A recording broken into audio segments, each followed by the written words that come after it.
In the last two classes, we have discussed the definition of groups and its example. Today also, we will see some more examples of groups. We already know the set of all m by n matrices, with real entries. This is an algebraic structure under addition. Okay, clearly, what about the associativity? Matrix addition is associative. What about the identity element in this addition, matrix addition?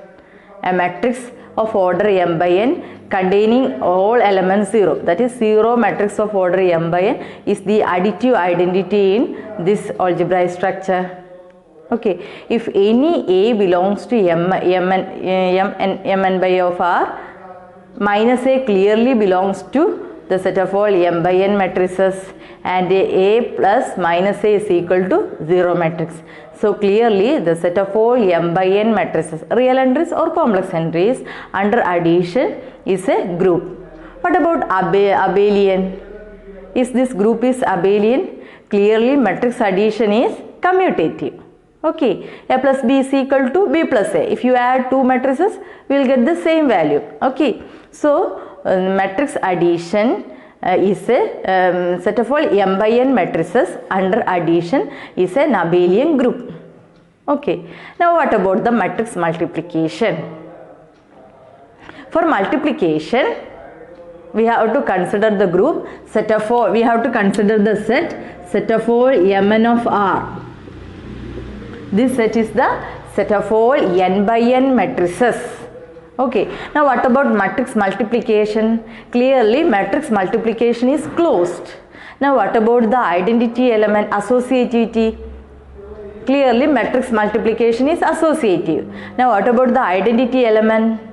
You know that identity element in, for if A is any matrix, n by n matrix, and identity matrix I n by n is also in this set, and AI is equal to IA.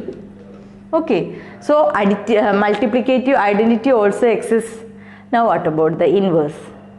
Does there exist inverse for any A belongs to mn of R?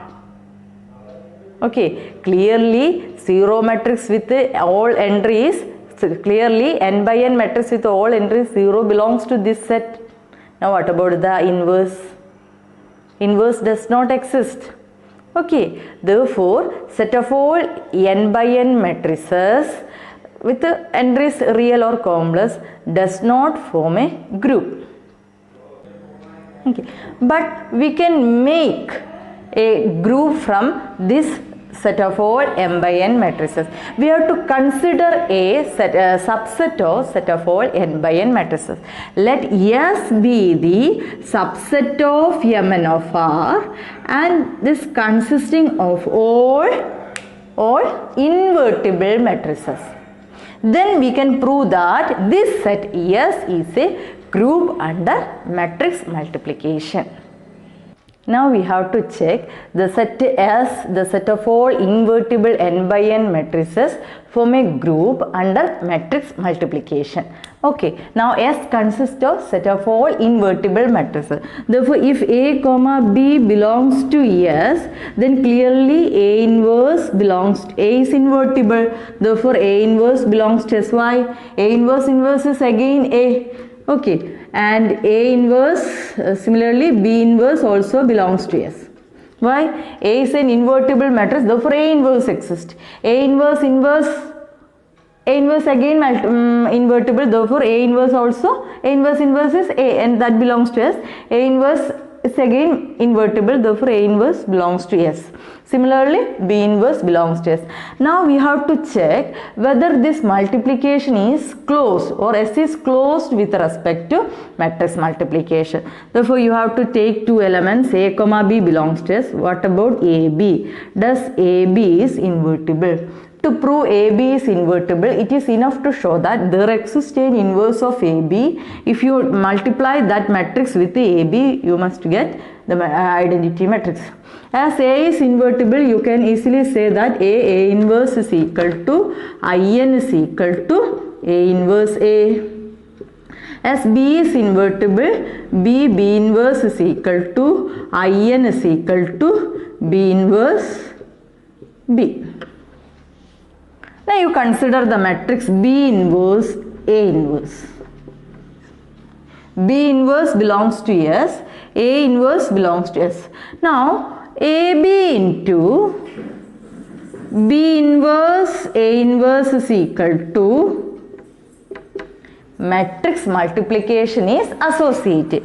If you consider this as a single entry, you can write this as A into B inverse A. B inverse A inverse.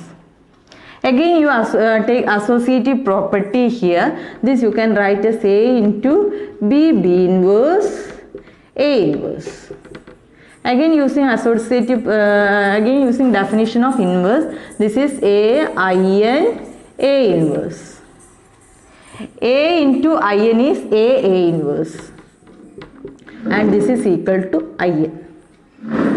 Thus you operate AB with B inverse A inverse, you will get the identity matrix In. Similarly, what about B inverse A inverse into AB? You will get the identity matrix.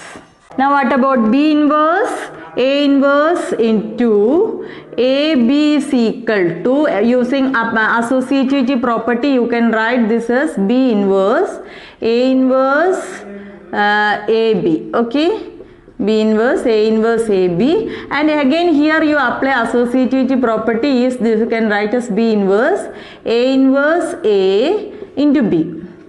And this is equal to B inverse A inverse A is In, and this is equal to B, and this is equal to B inverse B, and this is equal to In. Okay, therefore if you multiply B inverse A inverse with AB, you will get In. Thus we get AB into B inverse A inverse is equal to In is equal to B inverse A inverse into AB. From this it is clear that this matrix is the inverse of this matrix. Okay, that is AB inverse is equal to B inverse A inverse. That means this matrix AB is invertible. Therefore AB belongs to our set S. Therefore if you take any two invertible matrix A and B, then clearly AB belongs to S. Therefore multiplication is closed on S, or S is closed with respect to multiplication. So for S under multiplication is an algebraic structure. Now we have to check associativity, additive identity, multiplicative identity, inverse. Okay. Now what about associativity? Clearly the set of all matrices under multiplication is associative. Therefore we can easily prove that S is operation multiplication is associative on S. Now what about the identity element? Clearly the identity element In, this is invertible. What about the inverse of I? Inverse of I is I itself. Therefore In belongs to our set S. Now if you take any A belongs to S, by definition of S, A inverse clearly belongs to S. Therefore inverse exists for every A belongs to S. Now therefore the set S together with the multiplication satisfies all the condition of group. Therefore S is a group under matrix multiplication. Now what about the abelian? Is this group is abelian? We already know that matrix multiplication is not commutative. Therefore this group is a non-abelian group. Okay, therefore this is an example of a non-abelian group. The set of all n by n invertible matrices form a non-abelian group under matrix multiplication. Okay. There is another notation for our set S. This is GLN of R, and this is called general linear group of degree n. General linear group of degree n means the set of all invertible n by n matrices.